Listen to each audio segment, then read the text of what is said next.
Hi guys, welcome back to my channel.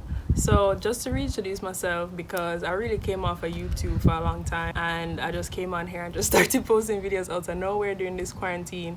So my name is Leone. I'm born and raised in Jamaica, but I live in Canada and I go to school in the United States. I am 21 years old. I would say 21 years young actually. I wanted to come on YouTube and make some conversational videos because I feel like I never really did that before. And since we're in quarantine, I think we have a lot of time to think about just life, just do some re-evaluation of life and, where we are, where we want to be, and everything like that, the past, present, and future. So the topic of this video, which this series I hope to call Quaran-tea, is self-care. Specifically self-care as a student athlete, self-care as a black woman, self-care as a college student, just self-care in all realms of who I am and what I do. So self-care, I feel like it's a very popular topic, a very popular terminology that's going around, that has been going around. I feel like as I was a teenager, I started to see a lot of self-help books, and then now I think a lot of people have been drawn to the term just because it's a great habit to take care of yourself. You should be taking care of yourself, but what does that mean? But when I really think back on how fast-paced university is and how I operate like a machine. It's not normal.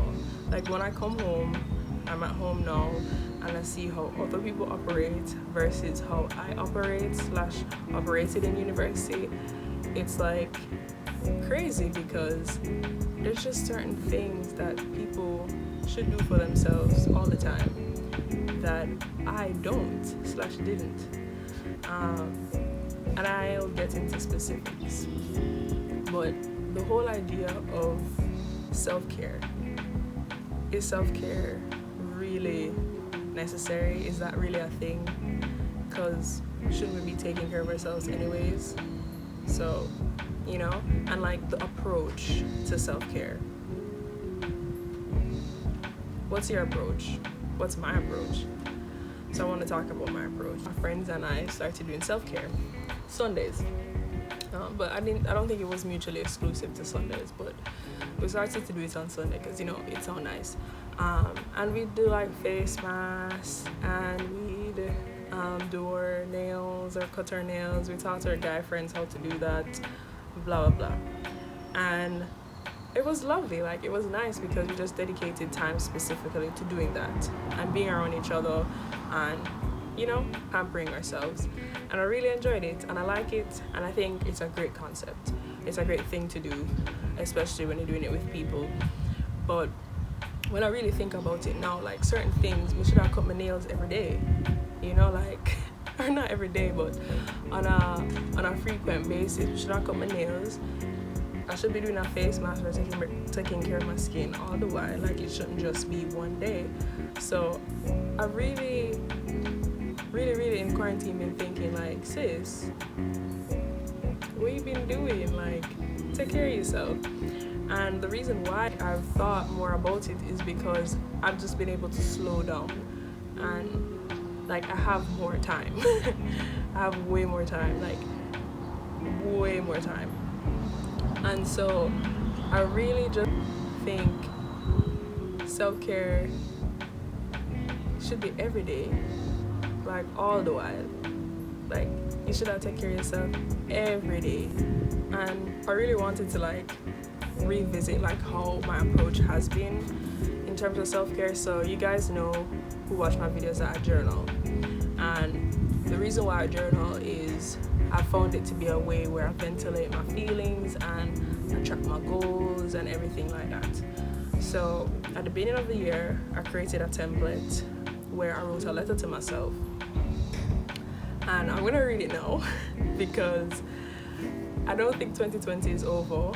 I'm not gonna be pessimistic or anything like that. I really think re-evaluation needs to happen, and 2020 is on pause basically, but we're not going to cancel it. and we're not going to forget it, because there's a lot of value that has happened in the time that we weren't inside our houses. So the letter I wrote to myself was, Dear Leone, I'm so proud of where you have come. Today I spent the day working on Dad's blog, working on this journal, eating, sleeping, and reminiscing. I can't even begin to describe how I feel, but I do know there's so much ahead in this year and life for you. All you need to do is muster up some bravery, be fearful, and stay strong.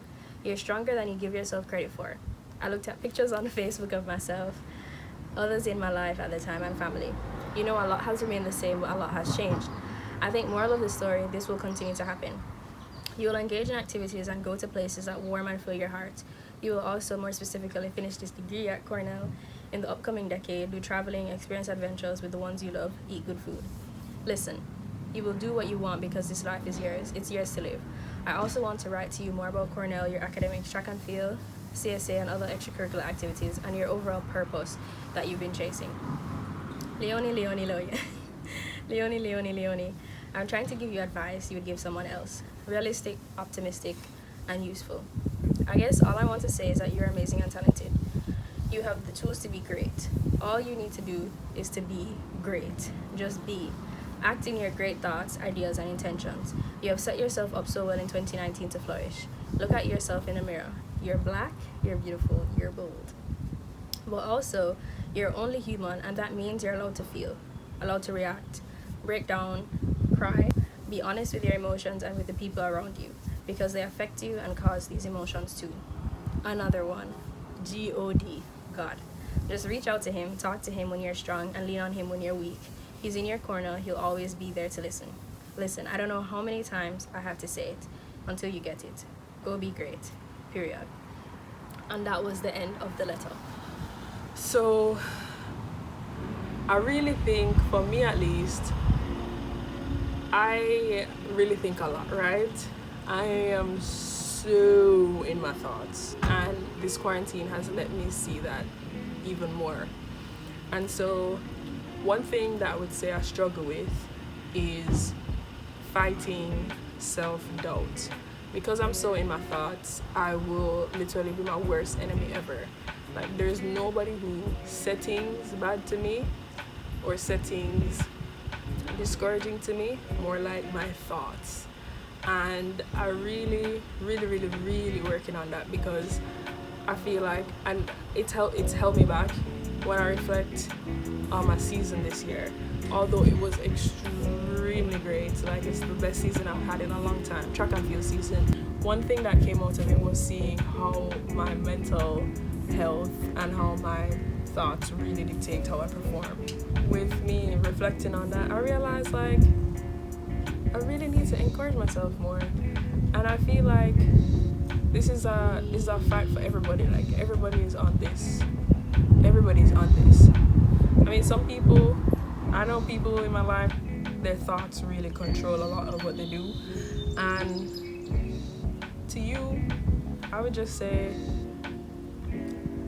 just don't allow yourself to stifle yourself. Don't allow your mind to stifle yourself. Don't allow yourself to stifle yourself based on your actions. Just be great. Like everything that you want to do, go do it. You know, like I'm not telling you to go kill somebody or, you know, like nothing like that. But I'm just saying, when it comes to actions that you'd like to act on to better yourself and be better, simple things like exercising or eating better, simple goals that we have as people that allow us to feel better about ourselves, do it. Don't allow yourself to convince yourself of otherwise. And I'd also like to talk about, in terms of self-care, affirmations.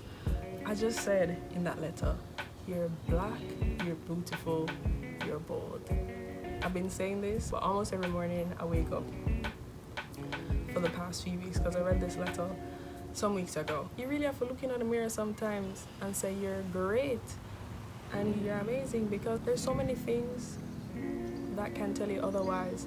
Social media literally can allow you to compare yourself constantly to others, and that's like a different world.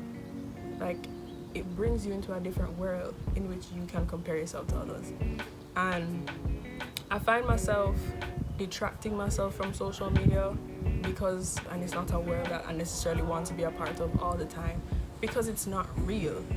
And that's one way I go about self-care, deleting the apps and just releasing myself from it. Yeah, but in terms of like being a student athlete, I would say that self-care obviously goes from recovery, which is like icing and heating and physical therapy, but then also the mental side, which is getting over mental blocks that you may have in training and like how you feel about your training and yourself and everything like that. I would say my approach to self-care, I think, was better this year, and I applaud myself for that because I think I gave more effort into making sure my body was good. I gave time to it.